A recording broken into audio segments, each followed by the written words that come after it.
కొత్తగూడెం జిల్లా జూలూరుపాడులోని పత్తి మార్కెట్ యార్డును రాజ్యసభ సభ్యులు వద్దిరాజు రవిచంద్ర సందర్శించారు. ఈ సందర్భంగా రైతులు కొనుగోలుదారులతో మాట్లాడి ధరల గురించి అడిగి తెలుసుకున్నారు. కొనుగోలు కేంద్రాలు ఏర్పాటు చేయడం బీఆర్ఎస్ విజయంగా భావిస్తున్నామని అన్నారు. క్వింటాకు ₹1000 గిట్టుబాటు ధర కల్పించాలని డిమాండ్ చేశారు.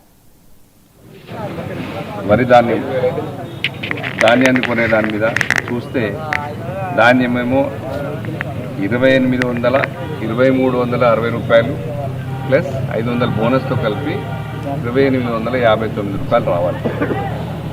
అట్లాంటి రేటు రాకుండా నిన్న మార్కెట్లో ధాన్యం చాలా తక్కువ ధర కేసముద్రంలో కొంటున్నారు అనేది రిజిస్టర్ చేశాం. మొక్కజొన్నలు 10 రోజులైన తెచ్చి కూడా పార్టీ కొనడం లేదు.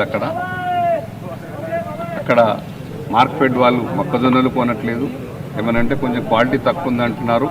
నిన్న ఖమ్మం మార్కెట్లో చూసిన దాని పట్ల అకాల వర్షాల గురించి ఏదో తేమ శాతం కొంచెం తేడా ఉందని చెప్పేసి కంప్లీట్ సీసీఐ కొనడం ఆపేసింది.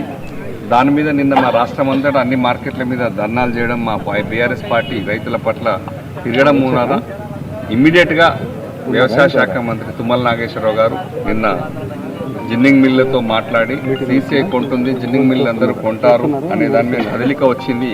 అది మా పార్టీ విజయం. సూర్యాపేట జిల్లా నుంచి